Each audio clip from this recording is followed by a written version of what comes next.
Investigators faced a stark contradiction. Either Fresh Hour was somehow smuggling threatening mail past state prison guards, or an accomplice, perhaps even the true author, was still operating with complete freedom in the outside world. The decades-long cycle of terror and suspicion began on the quiet rural roads of Pickaway County in 1976. That was the year the first anonymous letter arrived at the home of Mary Gillespie. The writer accused her of an affair with school superintendent Gordon Massey, a claim that remained a highly disruptive, unverified allegation.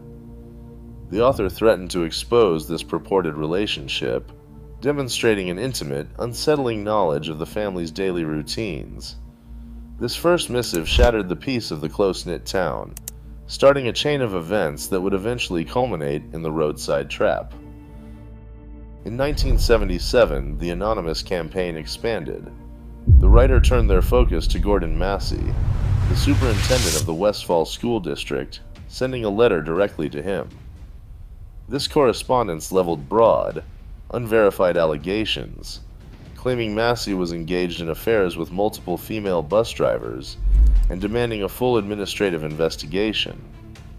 By targeting the superintendent, the author pushed the situation from a private family crisis into a systemic threat to the local school system.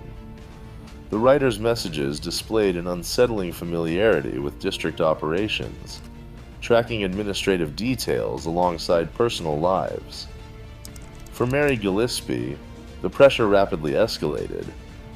The threat profile grew to encompass her husband Ron and their children. The anonymous author began referencing the presence of children in the home, demonstrating an intimate knowledge of the family's daily habits. The letters detailed exactly when the house was empty, when the children were vulnerable, and the specific routines of the Gillespie household. This apparent surveillance made the threat feel impossibly close, yet the identity of the watcher remained completely invisible. Throughout this period, the alleged relationship between Gillespie and Massey remained entirely unproven, a highly disruptive, unverified allegation used by the writer as leverage. But the author's tactics were shifting. These early communications, which would become known as the Circleville Letters, moved from demanding that the alleged affair stop to making explicit, hostile threats of physical harm and public ruin. The writer warned that they were actively watching the Gillespie home and monitoring Mary's bus route. The psychological impact of these messages lay in their specificity. The sender knew the geography of the rural roads and the precise timing of the daily school bus runs. This progression from administrative complaints to targeted terror left the family in a state of constant defensive vigilance. This went far past simple small-town gossip, showing a calculated, escalating effort to terrorize a family, and raising a terrifying question about what the writer would do next if their demands went unmet. On August 19, 1977, though some county documents record the date as August 17, the Gillespie family suffered a sudden and devastating loss. Ron Gillespie, Mary's husband, died when his pickup truck veered off the road and collided with a tree.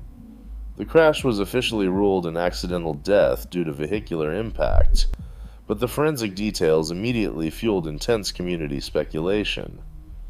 According to reports from within the family, Ron received an aggressive, threatening telephone call shortly before his departure. Believing the caller was the anonymous writer, Ron reportedly grabbed his handgun and told his children he was leaving to confront the source of their torment. When investigators examined the crash site, they made a puzzling discovery.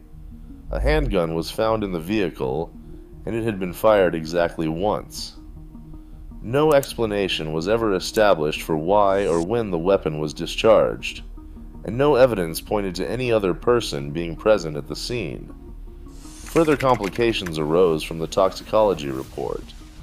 The official analysis indicated that Ron's blood alcohol concentration was at least 1.5 times the legal limit, with some secondary accounts placing it as high as double the legal limit. Friends and family strongly disputed these findings, maintaining that Ron was not a heavy drinker and had not been intoxicated when he left the house. While authorities closed the case as a tragic accident, the writer of the Circleville Letters quickly capitalized on the family's grief. Subsequent mailings leveled explosive, unverified allegations at local law enforcement, claiming the sheriff's department was staging a cover-up to protect a killer. These claims of homicide and institutional corruption remain entirely unsupported by official forensics, existing only as theories propagated by the anonymous campaign itself. Rather than silencing the terror, Ron's death seemed to catalyze it.